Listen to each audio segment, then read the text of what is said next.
अपने हाथों को उठाओ। उसने कहा धर्मी जन की प्रार्थना के प्रभाव से बहुत कुछ हो सकता है। अपने हाथों को उठाएंगे सब कलीसिया, क्योंकि वचन में यह लिखा है कि धर्मी जन की प्रार्थना के प्रभाव से बहुत कुछ हो सकता है। अपने हाथों को उठाओ। खुदावंद आज मैं प्रार्थना करता हूं इन सब लोगों के लिए, और ये सब भी प्रार्थना करते हैं खुदावंद तेरा पाक रूह आज हमें छुए, तेरे वचन की गहराई आज इन्हें छुए खुदावंद। आज जो कुछ भी ये सुने खुदावंद, वो पवित्र आत्मा आपकी ओर से हो।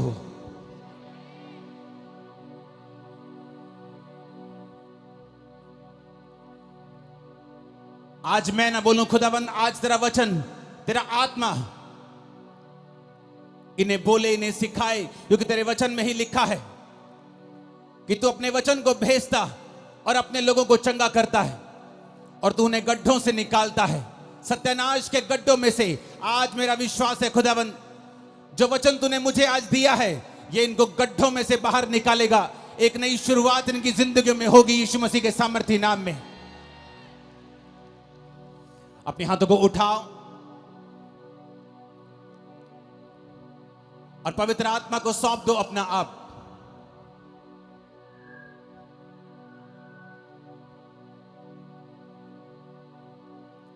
और कहो पवित्र आत्मा, मैं अपने कानों को खुला रखता हूं,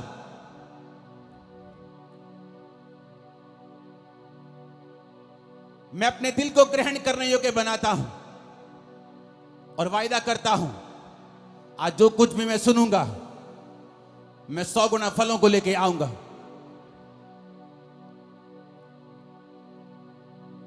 आज जो कुछ भी मैं सुनूंगा, मैं उसका प्रचार भी करूंगा। आज मेरा विश्वास है कि पवित्र आत्मा मुझसे बात करेगा और मुझे छुड़ाएगा।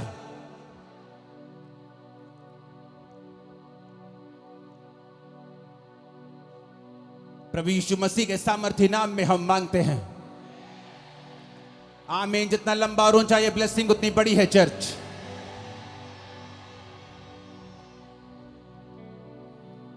अपने घुटनों के बाहर आकर पवित्र वचन को उठाओ अपने हाथों में, क्योंकि आपकी जिंदगी वैसी ही है जैसा आप अंगीकार करते हैं। पवित्र बाइबल को अपने हाथों में उठा के कहो कि यह वचन मेरे शुद्ध रहने का आधार है, मेरे जीने का आधार है। आज जो वचन मैं सुनांगा, मैं अपने जीवन ਨੂੰ ਉਹਨਾਂ ਵਚਨਾਂ ਦੇ ਉੱਤੇ ਚਲਾਵਾਂਗਾ।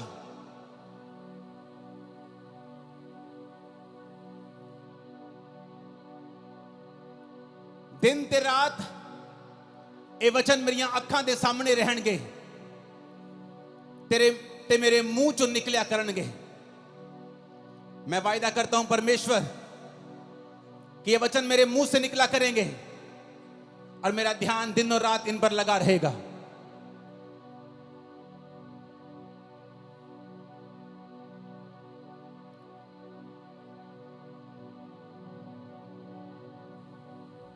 आज मैं अपने कानों को खोलता हूं तेरे कलाम को सुनने के लिए, और मैं विश्वास करता हूं कि मैं सेम ना रहूंगा। प्रभु यीशु मसीह के सामर्थी नाम में, आमीन। जितना ऊंचा और लंबा ये ब्लेसिंग, उतनी बड़ी है चर्च। स्वागत है खुदाबंद की प्रेजेंस में। जितने पास्टर्स यहां मौजूद हैं, खुदा के दास यहां मौजूद हैं,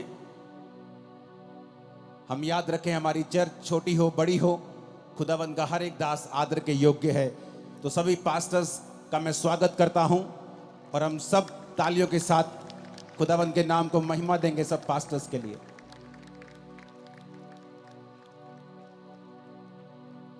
आज मेरा बिलीव है कि पवित्र आत्मा ने जो वचन मसा करके मुझे दिया है, वो आपकी लाइफ को सेम नहीं रहने देगा।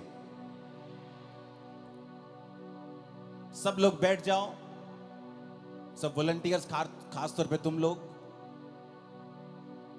कोई भी आसपास खड़ा नहीं होगा और अगले कुछ मिनट हम वचनों को देंगे और वॉलंटियर्स बोलकर लोगों को नहीं बिठाएंगे, सिर्फ आप इशारा करेंगे, हाथ जोड़ के बिठाएंगे। आज मेरा यह विश्वास है कि पवित्र आत्मा ने आपको जो वचन देना है वो आपकी लाइफ को सेम नहीं रहने देगा। सब कैमरास, फालतू ड्रोन सब बंद कर दो और सिर्फ अपना ध्यान परमेश्वर के वचनों की ओर लगाओ।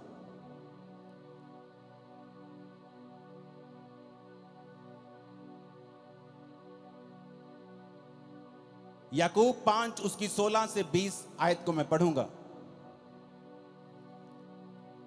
मैं क्यों चाहता हूं आपको वचन दूं आज? बाइबल कहती जब इजरायली लोग प्रार्थना कर रहे थे कि परमेश्वर हमें राजा की गुलामी से छुड़ा, क्योंकि वचन कहता है कि राजा ने उन्हें कठिन कठिन कामों से उनकी जिंदगी को दुखी कर दिया था, बोझ के नीचे उनकी जिंदगी को कर दिया था। और वचन कहता है कि वो परमेश्वर की भविष्यवाणी को याद करने लगे कि प्रभु ने कहा था कि 400 साल के बीतने के बाद मैं अपने लोगों को मिस्र से छुड़ा लूंगा। वो प्रार्थना करने लगे। जब 430 साल बीत गए, जब भविष्यवाणी पूरी नहीं हुई, क्योंकि वो नहीं जानते थे कि कोई भी भविष्यवाणी अपने आप पूरी नहीं होती जब तक आप उस भविष्यवाणी के विषय में प्रार्थना नहीं करते या काम नहीं करते। इसलिए नए नियम में लिखा हुआ है कि भविष्यवाणियों को तुच्छ ना जाना जाए, और जो भविष्यवाणी तेरे विषय में की गई हैं उनके अनुसार तू एक अच्छी लड़ाई को लड़े। पौलुस ने अपने बेटे, अपने स्पिरिचुअल संत मिथ्यू से यह कहा। इसका मतलब भविष्यवाणियां अपने आप पूरी नहीं होती जब तक कि उन भविष्यवाणियों के विषय में लड़ा ना जाए। और हमारी लड़ाई इंसानों से नहीं, किसी पार्टी से नहीं, किसी धर्म से नहीं, बल्कि शैतान से है। और हम परमेश्वर के सामने भी प्रार्थना में लड़ते हैं, जिस तरह याकूब लड़ा था और जीत गया था। तो वचन कहता है कि हमें प्रार्थना करना जरूरी है, और उन भविष्यवाणियों के विषय में जो हमारे लिए की गई हैं उनके लिए भी हमें लड़ना जरूरी है, यानी प्रार्थना में फाइट करना जरूरी है। तो वचन कहता है कि जब वो फंस गए वहां पर, उन्होंने प्रार्थना करनी शुरू की।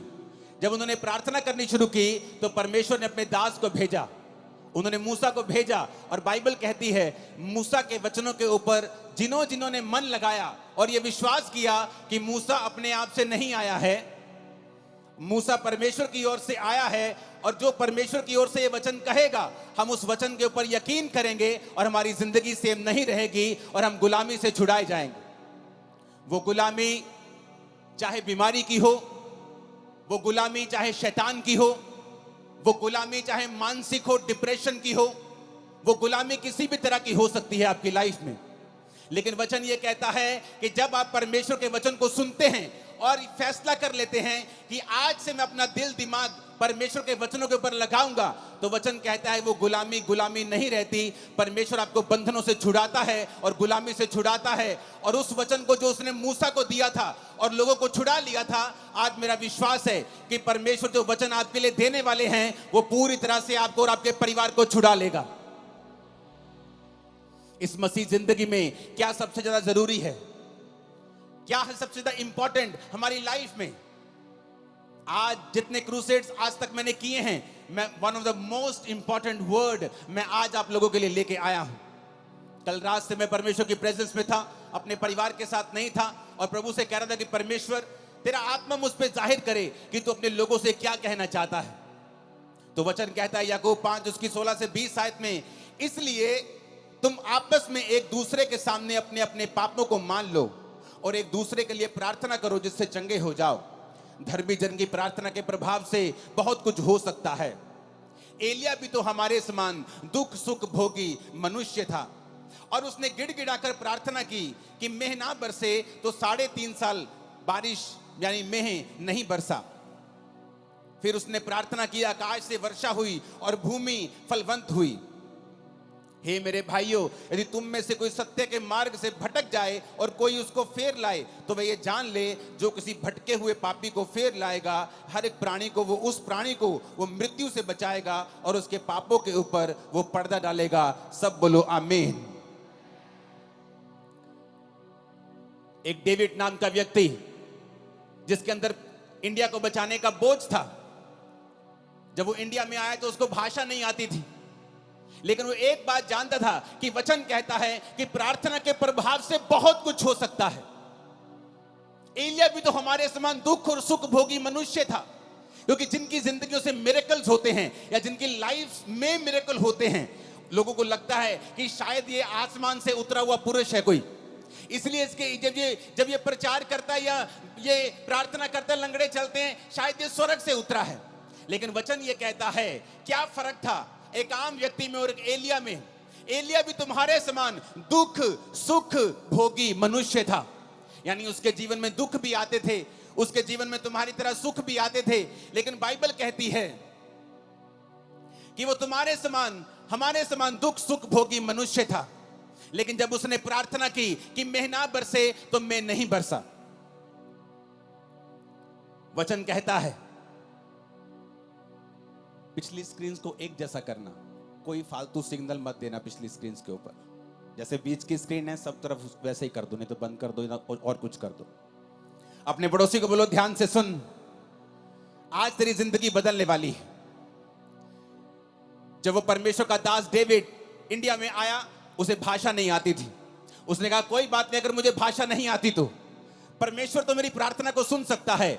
वो कबीले में गया जहां लोग उसके खिलाफ हो गए, वो प्रार्थना करने लगा और उसने अपना जीवन प्रार्थना वाला कर लिया और घुटनों पे आकर रोज घंटों घंटों वो प्रार्थना किया करता था।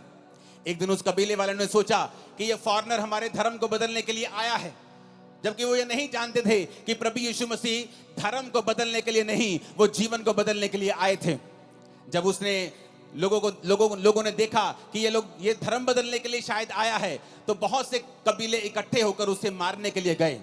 जब उसे मारने के लिए गए, जहां जंगल में वो प्रार्थना कर रहा था, उसके सामने खड़े हो गए, और जब उसे मारने लगे तो सांप उन लोगों के सामने आ गए और सांपों ने उन लोगों को इस डेविड को मारने नहीं दिया। डेविड बहुत लंबा समय नहीं जिया, जल्दी खुदा के पास गया, लेकिन उसकी सेवकाई एक प्रार्थना की सेवकाई थी। और हिस्ट्री कहती है कि उस प्रार्थना के कारण जो उसने रोज रोज परमेश्वर के सामने की, परमेश्वर ने उस कबीले के ऊपर दया की और एक बड़ी बेदारी दी। आज वो सब लोग परमेश्वर में हैं, मसीह में हैं, सच्चाई को जान चुके हैं।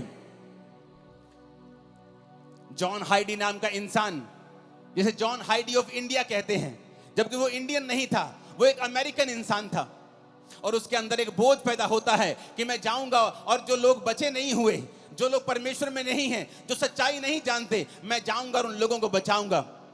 लेकिन उसने प्रार्थना करनी शुरू की। रोज वो 14-14 घंटे वो प्रार्थना करता था।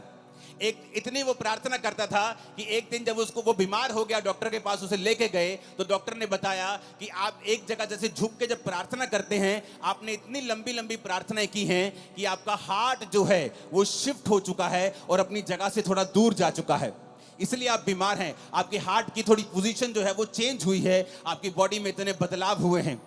लेकिन डॉक्टरों के कहने के बावजूद भी वो प्रार्थना करता रहा, रोज प्रार्थना करता रहा, अपने घुटनों के ऊपर प्रार्थना करता रहा। और एक समय ऐसा आया कि परमेश्वर ने जिस इलाके में उसको भेजा था, उस इलाके में एक बेदारी शुरू हुई। लाखों लाखों करोड़ों लोग परमेश्वर में आने शुरू हुए। जब आज आप उन इलाकों में जाकर देखेंगे तो 100%, 90% लोग मसीह में आ चुके हैं और परमेश्वर को ग्रहण कर चुके हैं।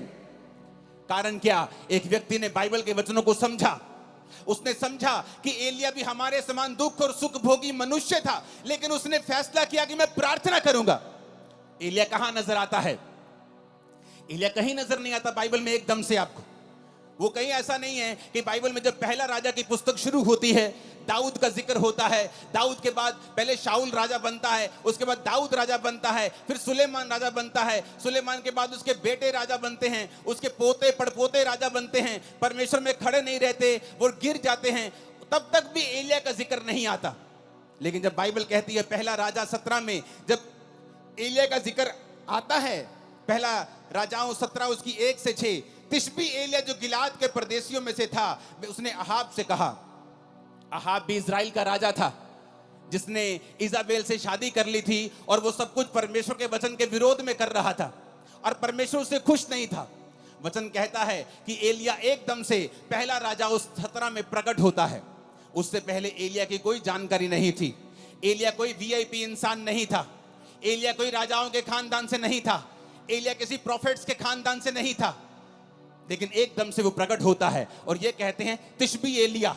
जैसे हम बोलते हैं वो पहाड़ी आदमी, वो पंजाबी आदमी, वो हरियाणवी आदमी, वो यूपी का भाई, वो बिहारी आदमी, उसी तरह कहते हैं तिशबी एलिया एकदम से प्रकट होता है। इजराइल के परमेश्वर के नाम में शपथ खाकर वो राजा के सामने जाके बोलता है कि राजा मेरे कहे बिना ना तो बारिश आएगी ना तो ओस पड़ेगी।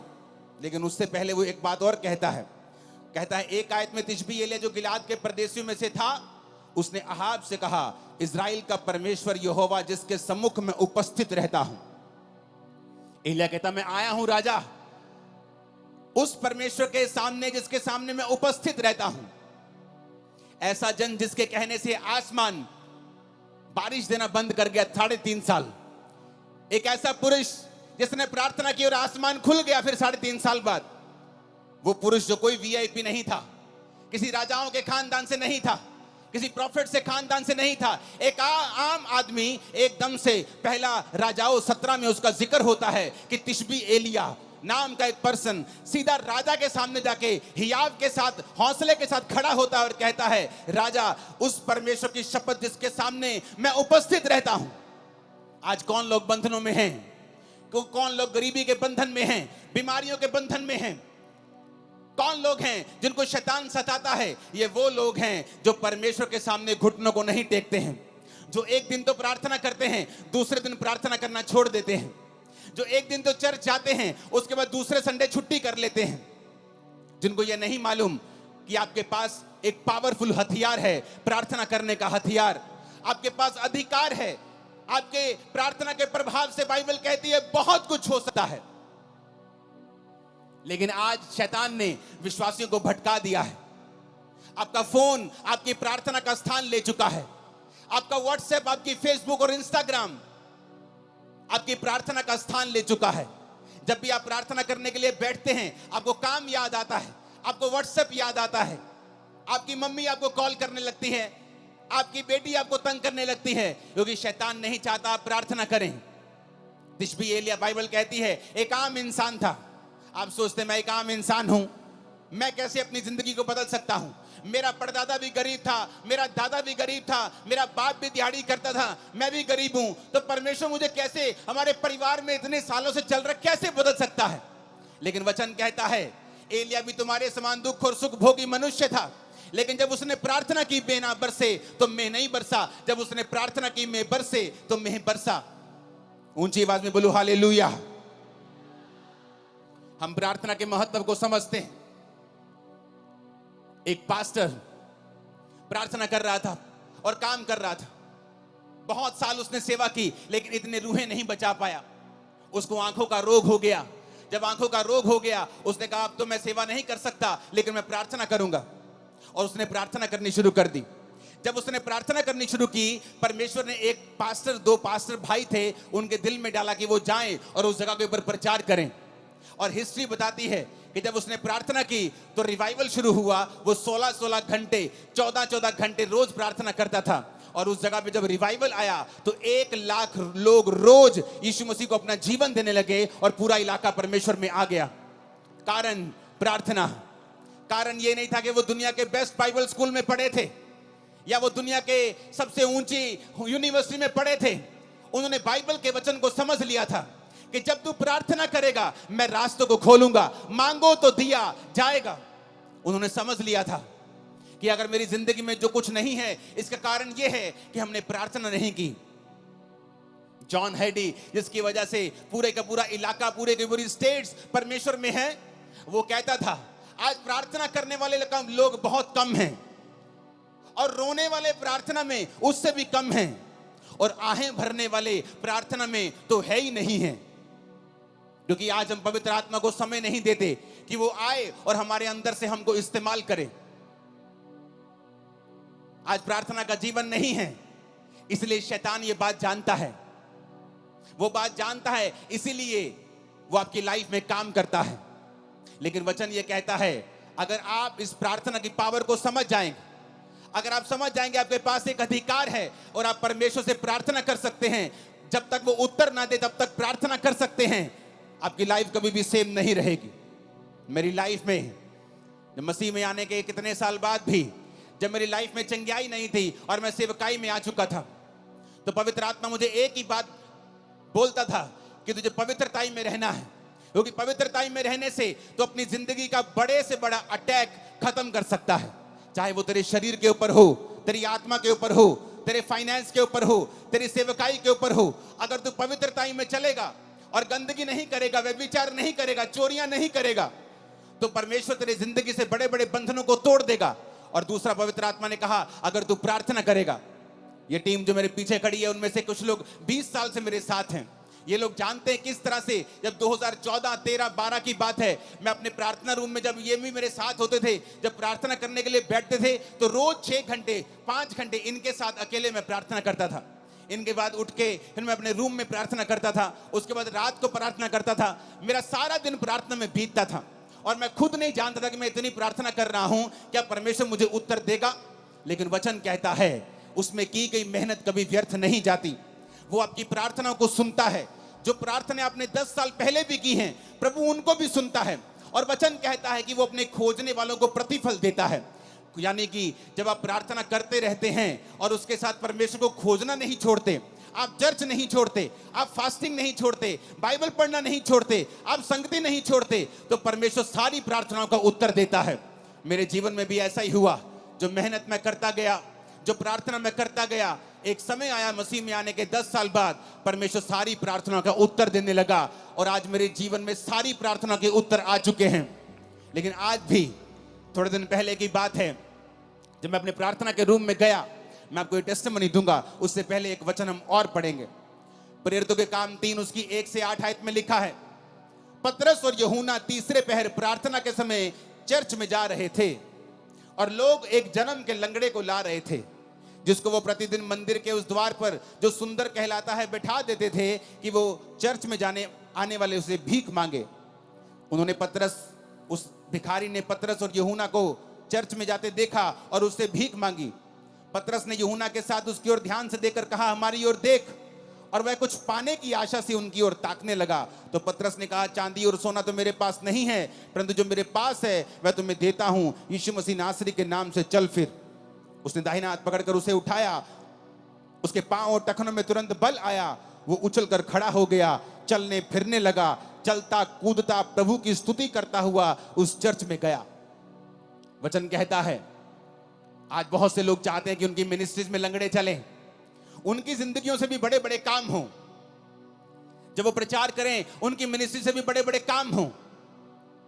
लेकिन अगर आप ध्यान से बाइबल पढ़ेंगे तो पतरस और यूहन्ना उस समय लंगड़ा चलाने के लिए या हीलिंग करने के लिए चर्च में नहीं आ रहे थे।